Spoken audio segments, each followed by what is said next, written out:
Política ES, uma bússola para entender os rumos da política no Espírito Santo. Olá, bem-vindo, bem-vinda, bem-vinde. Eu sou Vitor Taveira. Você está assistindo ou ouvindo mais uma edição do Política ES, o programa do Século Diário sobre política e poder no nosso estado do Espírito Santo. Lembro que esses e outros programas são disponíveis no YouTube do Século Diário, no Spotify, outras plataformas de áudio, e também lá no seculodiario.com.br. Hoje vamos trazer aqui um tema fundamental, né, que é a pauta da educação nesse período eleitoral. E nosso convidado é a Suelen Lievori, professora integrante do Núcleo de Estudos e Pesquisas em Políticas Educacionais da UFES, UNEP, e também integrante da campanha nacional pelo direito à educação. Bem-vinda, Suelen, obrigado pela presença. Eu que agradeço, Vitor. Bom, vamos lá, né? Educação em primeiro lugar, educação é prioridade, isso sempre se fala, né, no discurso dos políticos, né, educação que vai transformar o país, mas na prática a gente sabe que isso nem sempre acontece e também há diferentes visões, né, sobre educação. A campanha lançou, né, está aí com uma carta política para os candidatos que vocês apresentaram na UFES. Queria que você contasse um pouco sobre esse evento para começar, né? Sobre o que fala essa carta, que ainda pode ser assinada por candidatos, né? O que está colocado nessa carta e como é que você enxerga essa questão da educação nesse período, né, eleitoral. Nós estamos falando, importante, né, trazer que a carta também aconteceu em outros momentos, né, nas eleições de 2022, por exemplo, mas agora nós estamos uma eleição municipal. Então tem algumas atribuições na educação que são específicas, né, do municipal, que são diferentes das questões estaduais e federais, não é isso? Isso, então. Boa tarde a todos e todas. Agradeço, Vitor, mais uma vez pela oportunidade para debater esse tema tão importante que é a educação em nosso país e principalmente no estado do Espírito Santo. Bom, essa carta compromisso é um instrumento político que a gente usa para poder pautar as candidaturas, para poder colocar as demandas da educação que a gente espera que sejam prioridades nos governos, nos mandatos que serão, eleitos. Bom, a nossa carta compromisso desse ano, ela é composta pelos seguintes pontos. Primeiro, a gente aborda a questão das políticas educacionais estruturais, que fala da questão, do Plano Municipal de Educação, do Plano, Estadual de Educação, relacionada às questões de financiamento. Nós temos também as questões relacionadas à gestão democrática e participativa, que é importantíssimo, o fortalecimento da gestão democrática no estado e nos municípios. A gente também, está pautando nessa carta a questão de políticas intersetoriais, que é essa parceria da educação com a assistência social e a saúde, para poder garantir, uma educação de qualidade para os estudantes, e também a questão da educação inclusiva e diversificada, né, que é para que a gente está defendendo políticas que garantam o atendimento das necessidades do público-alvo da, educação especial. E também as questões de gênero, de orientação sexual, raça e etnia. Então, a nossa carta compromisso, ela prevê esses pontos e espera que os candidatos e candidatas assumam compromisso com relação a essas pautas, que a gente vem colocando de forma histórica aí na educação. E como é que está essa mobilização aqui no estado do Espírito Santo? Então, essa mobilização aqui no estado do Espírito Santo, nós fizemos uma atividade na UFES em que 25 candidatos compareceram até o momento, candidatos e candidatas, e assumiram esse compromisso de fortalecer essas políticas. eh, e a gente espera que, caso sejam eleitos ou eleitas, cumpram, né? Nós estaremos lá reivindicando. Eu vou só indicar aqui, né, para quem estiver assistindo, se algum candidato estiver assistindo também, ou assessores e tudo mais, que ainda é possível, né, em você inscrever, assinar a carta, tem umas instruções lá em campanha.org.br, lá tem a carta de 2024, e aí para validar essa carta compromisso, a candidatura deve imprimir essa carta, né, que está disponível lá no site, assinar o documento, tirar uma foto com o documento assinado e outra foto segurando a carta de compromisso e enviar para o e-mail coordenação@campanhaeducação.org.br e postar nas redes sociais marcando a Campanha Nacional pelo Direito à Educação e as hashtags carta compromisso e direito à educação. Muito bem. Dito isso, né, vamos voltar entrando no papo, eu queria que você contasse um pouco também o que que é essa campanha nacional de educação. Como eu explicitei no começo, há várias visões, né, sobre o rumo da educação no Brasil, né. Isso, então, a Campanha Nacional pelo Direito à Educação, ela surgiu em 1999. Ela tem uma articulação internacional, porque ela surgiu a partir da Cúpula Mundial de Educação em Dakar, que foi realizada, no Senegal. E aqui no Brasil, várias organizações da sociedade civil fazem parte dela. Então nós temos, movimentos sociais, sindicatos, ONGs, grupos universitários, grupos juvenis, comunitários, além de milhares de cidadãos que acreditam na construção de um país justo, relacionada à construção de uma educação pública de qualidade socialmente referenciada, né. E por que que a gente demarca isso? Porque o discurso da qualidade educacional, ele foi, apropriado por alguns grupos privados como se eles fossem os detentores desse conceito. Então esses grupos, eles desde a década de 90 vêm pautando que como se eles soubessem, eles, a perspectiva, a visão deles fosse a determinante na qualidade da educação. E não, para a gente, a qualidade da educação, ela precisa ser socialmente referenciada, ela precisa ser, as pessoas precisam reconhecer essa qualidade, ela precisa ser vivida todos os dias nas escolas públicas brasileiras, e nós sabemos que ela ainda não é vivida, nem pelos estudantes, nem pelos professores e nem pelas famílias. Então, a campanha vem aí, defendendo as pautas relacionadas à educação, para a implementação de uma educação pública de qualidade no nosso país. Aí você falou essa questão da avaliação, por exemplo, hoje, cada vez mais a avaliação ela é feita a partir dessas provas, né. Eu lembro muito desse debate do ensino superior, né, do Provão, que depois É, mudou de nome e tal, mas assim, como avaliar, porque política pública você parte deveria pelo menos partir de evidências, de avaliações, né, para você poder identificar os problemas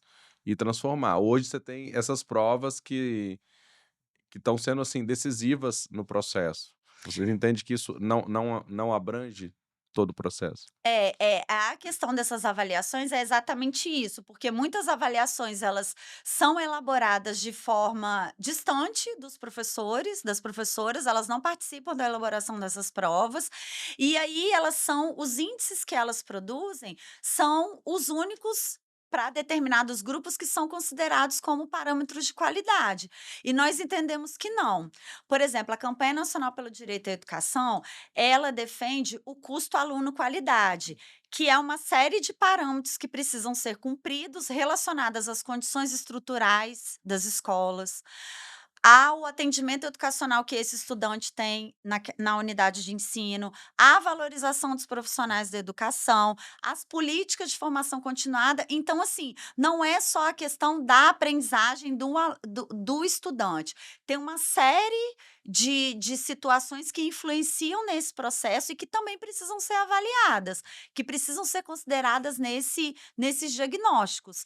Então, a gente compreende que a grande questão que a gente vive com relação a essas avaliações é que, na realidade, elas só estão abordando parte do problema sem dar conta dos outros desafios que nós precisamos superar para realmente avançar para a implementação de uma educação pública de qualidade. É, vou dizer assim, meus amigos professor estão tudo dodói. Quer dizer, o que que tá acontecendo, o que que e me parece a minha percepção, tá, é uma percepção, pessoal, mas assim, eu já li algumas coisas, mas não é tanto tão profunda, mas me parece que existe um processo político e escolhas políticas que estão levando a um esgotamento da classe de professores, né, que são novos métodos, novas formas de ação e de cobrança que estão, tipo, exaurindo um professor, que educação te sobra, né, uma peça tão fundamental, não é a única, né, tem muitos e não sei se o resto também tá bem, né, porque é diretor, é pessoal da limpeza, é toda uma estrutura que se move, né, para a educação funcionar, seja educação formal ou outros processos, e me parece que tem um mal-estar muito grande, né. O que está acontecendo, o que que pode ser feito, assim, a nível do A sua impressão ela está corretíssima, isso as nossas pesquisas apontam. Vem ocorrendo uma intensificação do trabalho, né, dos professores e professoras, muitas provas sendo aplicadas, a dificuldade de você realizar um planejamento para sua aula, a partir dos conteúdos que você precisa trabalhar, um controle sobre o trabalho docente, e é claro que isso gera um adoecimento. E assim, o que que a gente precisa fazer para poder, resolver, né, essas questões? Primeiro é ouvir os professores e professoras, eles já vêm apontando o que que precisa melhorar na educação pública. E o que que é? Política de formação continuada, a gente precisa ter uma política quando esse professor, essa professora, ele ingressa no serviço público, ele precisa ter acesso a essa política de formação continuada que vai contribuir para o seu exercício profissional.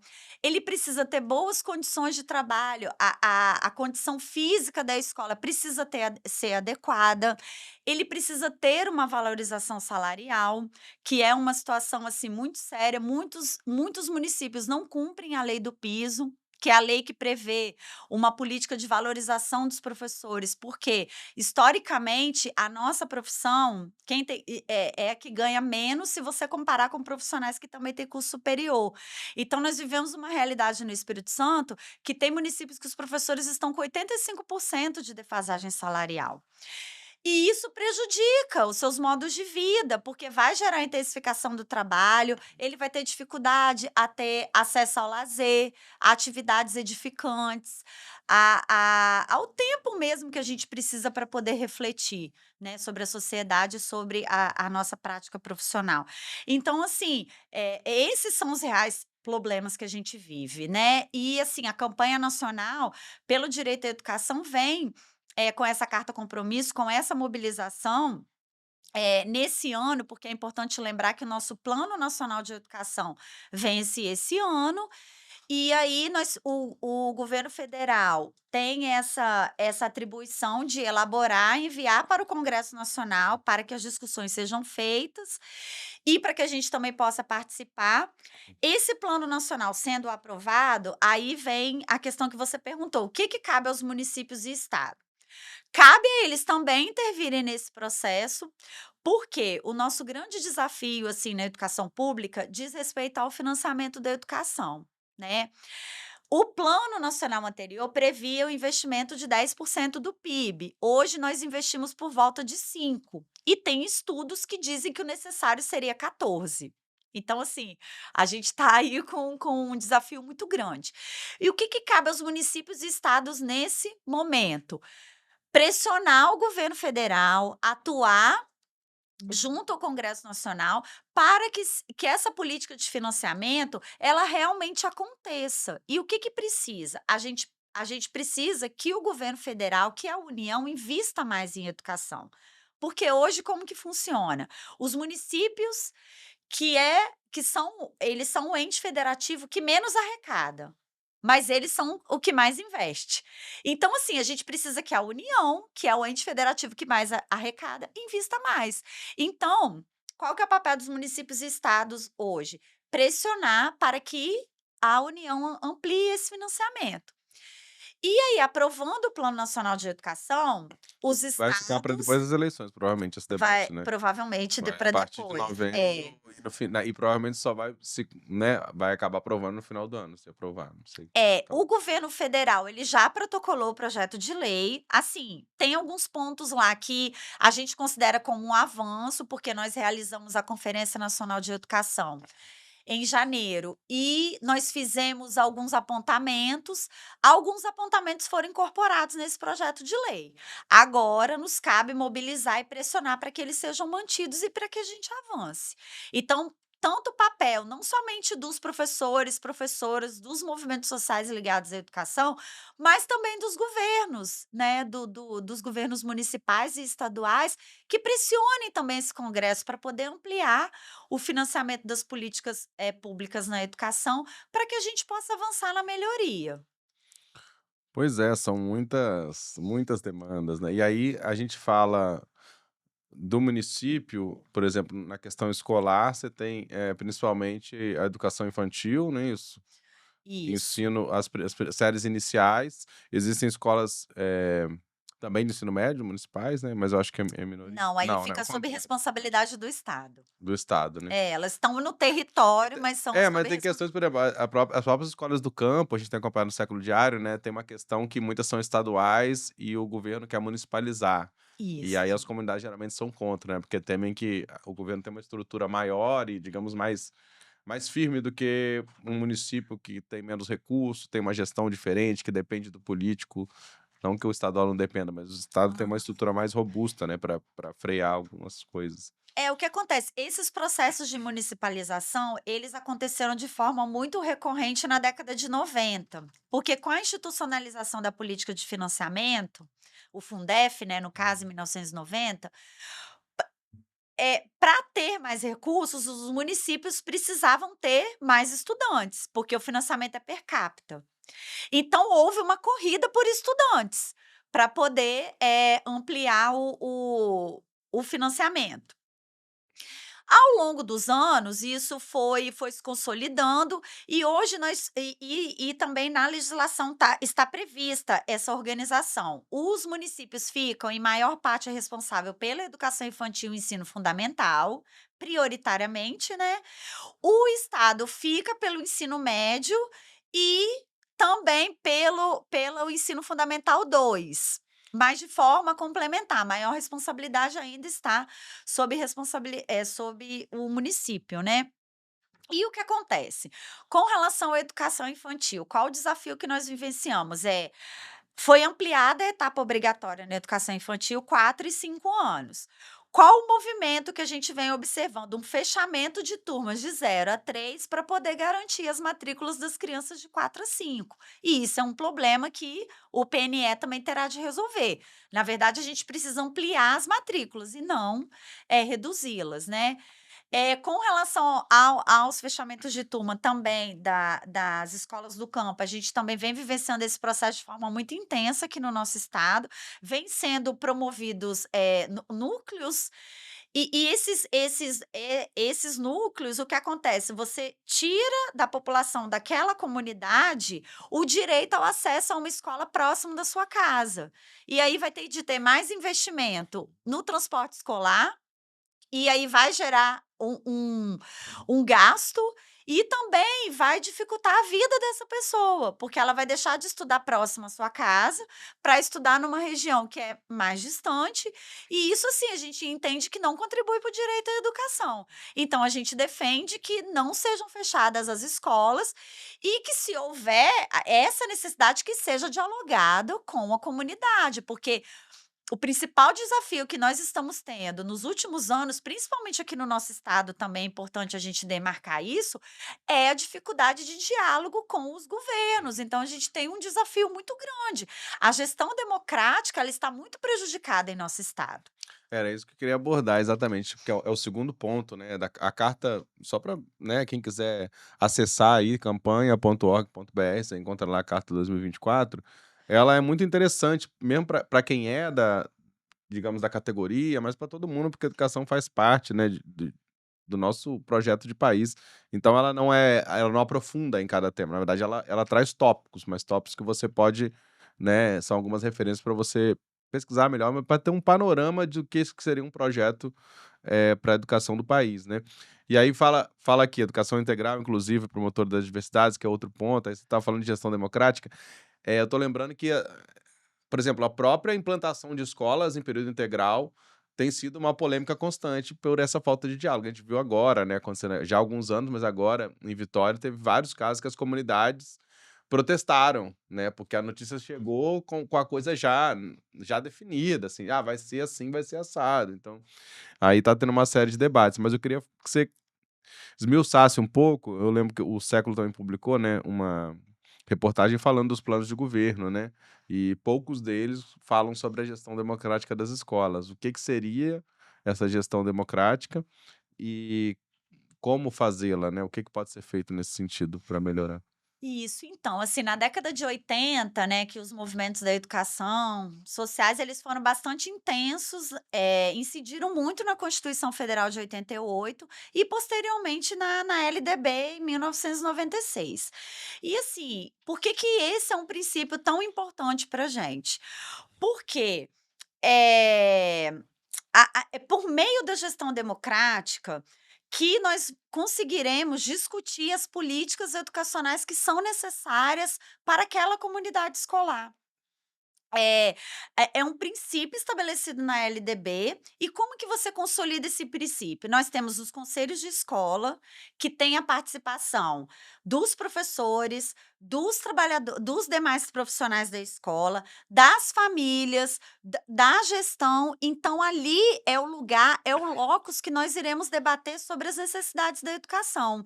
Em âmbito estadual, não, ainda em âmbito municipal, nós temos os conselhos municipais de educação, que também são instâncias em que a comunidade escolar participa, os pais, os professores, os funcionários técnicos. Então, assim, e no âmbito estadual, o Conselho Estadual de Educação.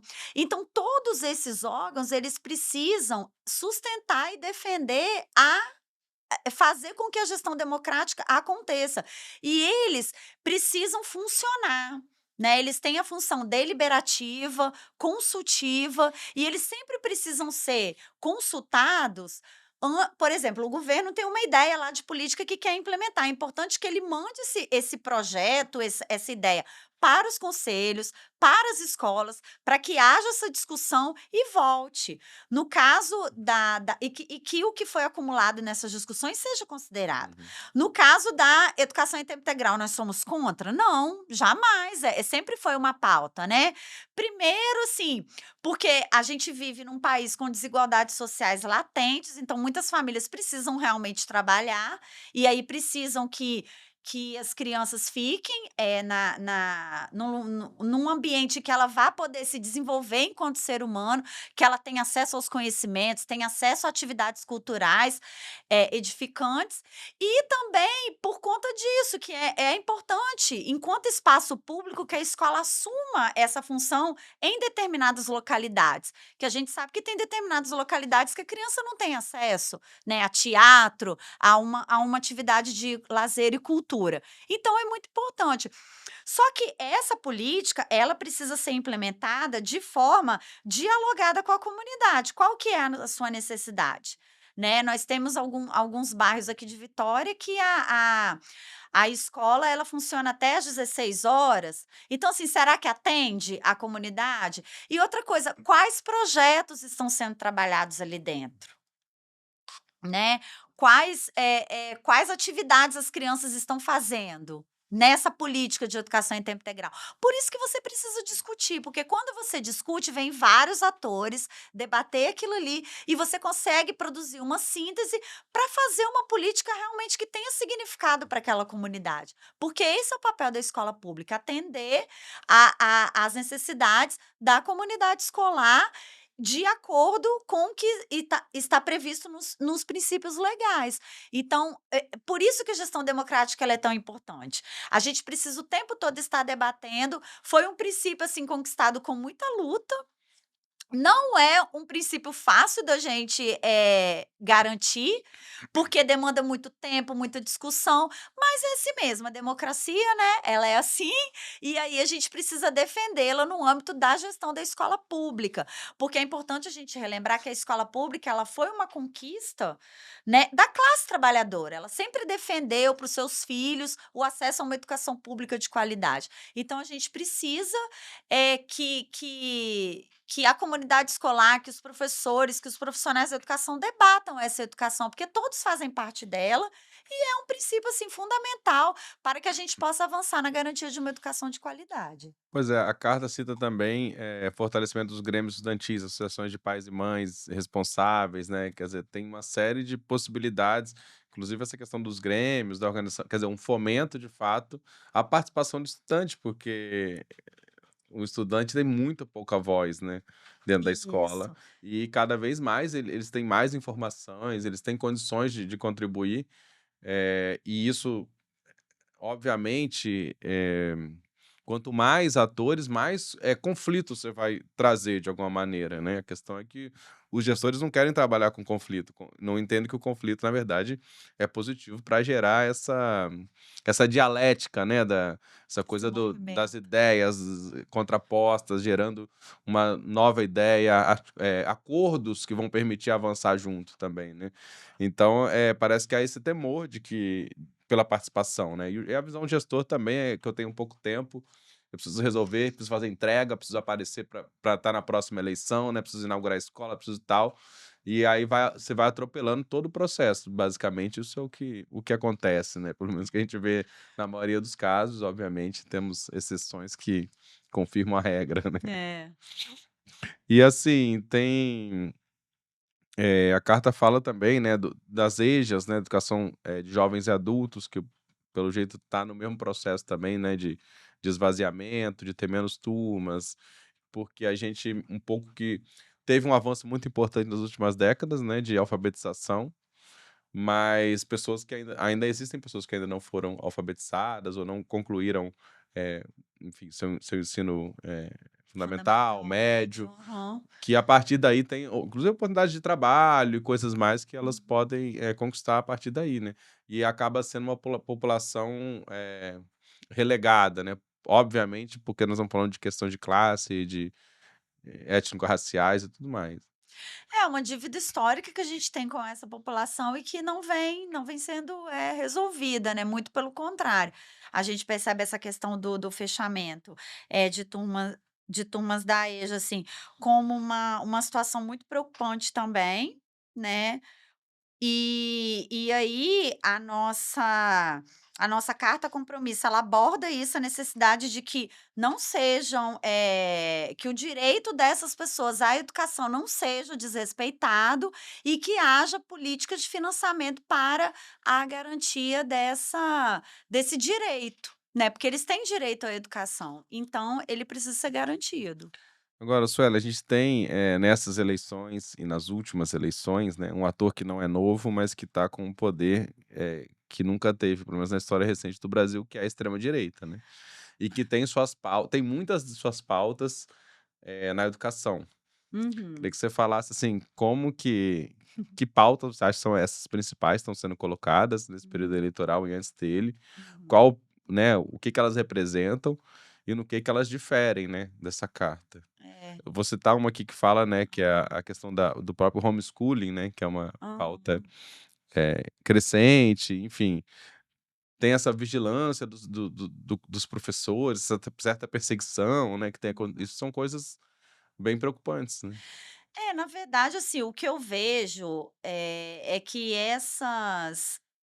esses representantes da extrema direita, as propostas deles não estão relacionadas às nossas propostas, ao que a gente construiu historicamente, né. E assim, eu vejo esse distanciamento também, até mesmo de análise da realidade social do nosso país, porque como que no país que a gente vive, com imensas desigualdades sociais, nós vamos propor uma política de homeschooling em que nós vimos como foi a pandemia, né. As dificuldades dos estudantes para estudar, das famílias em acompanhar. Então, assim, eu vejo eles, assim, muito distantes. Eu os vejo, na verdade, muito distantes da nossa realidade. E assim, eu penso que esse momento é um momento realmente de debate do que a gente precisa, porque também eu sempre os vejo no movimento de contrapor o que a gente está propondo. Seria interessante que eles apresentassem as propostas deles. A gente vê muito uma lógica de ataque, né? Então, assim, isso não contribui. O que a gente quer fazer é debater as políticas educacionais necessárias para o próximo período e o que que a gente pode avançar e não retroceder. Por exemplo, essa questão do homeschooling nós compreendemos como um retrocesso, porque nós defendemos que a educação pública ocorra na escola pública, que o aluno tenha acesso aos conhecimentos historicamente acumulados, com acesso a um professor que foi formado, que estudou, para poder desempenhar aquela função. E a gente entende que a política de homeschooling não vai contribuir para a melhoria da qualidade da educação em nosso país. E tem a própria questão da militarização das escolas, né, a carta fala, né, no seu tópico 24, pelo fim da Uhum. militarização das escolas, e fala em seguida, no 25, pela defesa de uma política de segurança pública inteligente e não discriminatória, né, que desautoriza operações policiais de enfrentamento a grupos criminosos em horário escolar. Entra uma É, complexidade danada, né, que geralmente a extrema-direita trata como, enfim, com pânico, com algumas coisas, né, tipo, a é. gente tem situações muito delicadas. Como é que vocês enxergam esse processo de militarização? Que ele gerou? Foi Uhum. um período mais ou menos curto em que você teve o governo Bolsonaro impulsionando isso, municípios adotando, depois agora no governo Lula a coisa parece que deu uma, né, uma enfraquecida, mas continua É, avançando. a política, as normas não foram revogadas, mas, assim, não tem financiamento. Então, eh, a última, nós até escrevemos um artigo, eu e a minha orientadora, a professora Elisa, sobre esse processo de militarização e o que que a gente observa na realidade. Na verdade, os militares dentro da escola geraram mais tensão ao ambiente escolar. Houve casos até de agressões. Então, assim, a gente compreende que o processo formativo de um policial militar, ele é completamente diferente de um professor. Os princípios legislativos da educação pública não combinam com hierarquia, com disciplina, com assim, estão distantes. E se você for olhar para o nosso país, que tem essa dívida histórica educacional, com a população que foi historicamente excluída, então, assim, não cabe, esse programa de militarização das escolas, porque, ele se distancia muito da proposta pedagógica de gestão democrática que a gente defende, eh, dos conhecimentos mesmo historicamente acumulados que nós pretendemos, trabalhar na escola pública, relacionada a toda essa perspectiva crítica de visão social. Né, os militares eles não têm digamos assim, uma perspectiva muito crítica de enxergar a realidade social e eles não vão contribuir para os processos educacionais ali, que a escola precisa desenvolver. E a realidade mostra isso, que na verdade os conflitos eles são intensificados e você não percebe porque o que se diz muito: "Ai, que melhora a disciplina", né, a gente não observou isso na realidade, nas notícias que nós tivemos acesso, e também, assim, uma coisa que foi muito difícil, assim, da gente perceber, nas notícias que nós, pesquisamos, tinha um controle muito rígido sobre o corpo dos alunos, sobre como usar o cabelo, como se vestir. Então, assim, imagina para um jovem que está vivendo todo aquele processo ali numa escola de ensino médio, digamos assim, precisa experienciar, né, vários tipos de penteados, de estilos. Imagina você viver num ambiente escolar que você está sendo controlado o tempo todo. Acredito que não vai contribuir para a formação subjetiva dele enquanto um cidadão crítico que vai ter consciência da realidade social que vive. E assim, e os militares eles não vão contribuir nesse para o que a gente precisa desenvolver na escola. Agora, pra terminar, a carta fala um pouco também de vocês falam em educação pública gratuita de qualidade e menciona em alguns momentos, mecanismo de privatização que, claro, né, às vezes fala privatização, a pessoa fala: "Ah, vai vender a escola, vai virar particular", mas não é isso, né, os processos são mais sutis e tudo mais. O que que você enxerga como estratégias que atacam essa educação pública gratuita e de qualidade? Isso, a primeira coisa, nesse âmbito dessa interferência dos grupos privados é essa questão na gestão da escola, porque eles têm toda uma lógica que é diferente da lógica da escola pública, que é a gente defende a formação social crítica dos estudantes, então esses grupos privados não defendem essa perspectiva. E aí, estando na gestão, eles não vão pautar a gestão democrática, né, nós temos, por exemplo, quando foi implementado o programa Escola Viva aqui no estado, que inicialmente foi sob gestão privada. como que os professores foram para essa escola? Tinha um modelo e quem não se adequasse ao modelo não ia para essa escola. E isso não é gestão democrática. O modelo, o projeto, ele precisa ser debatido, né? Inclusive com os professores que estão nessas escolas. Então, a primeira coisa é essa: eles querem a gestão e uma gestão nessa lógica privada. E é importante a gente reafirmar que a escola não é uma empresa, nós não trabalhamos na lógica do lucro, da produção de resultados por si só, enfim. Outra questão é venda de materiais. Eles querem, né, vender materiais para os municípios, para o estado, e materiais, assim, tive acesso a alguns materiais, os conteúdos, eles se distanciam dos objetivos, até mesmo da proposta curricular da BNCC, que foi implementada, assim, de uma forma também atropelada, sem debate. Então, tem coisas ali, a Base Nacional Comum Curricular, né. E, assim, agora também a gente está vivendo um processo de que esses grupos estão vendendo avaliações para os estados e municípios.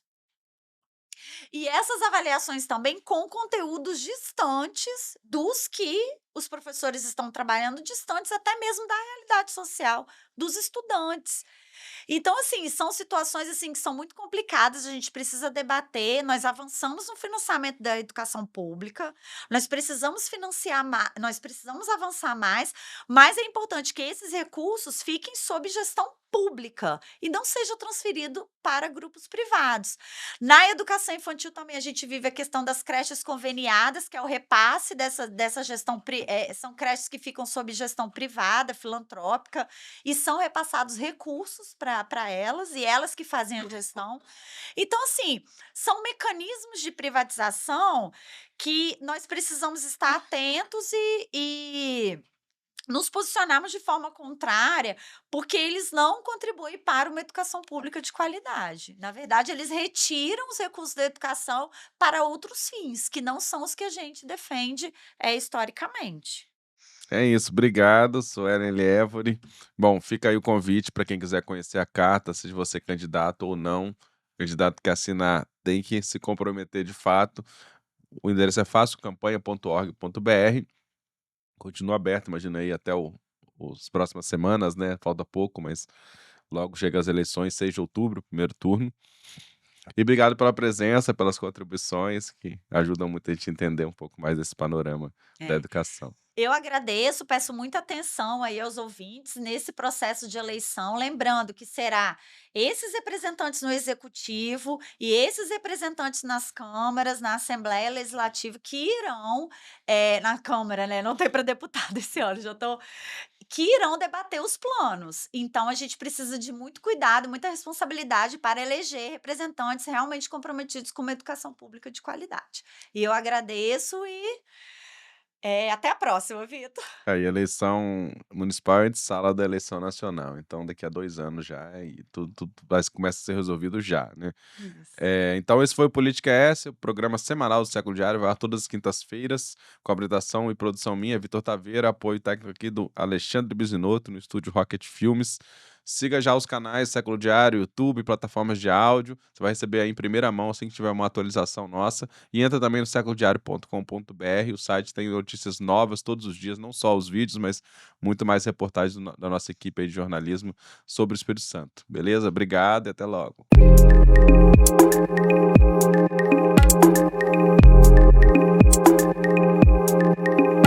Política ES, uma bússola para entender os rumos da política no Espírito Santo.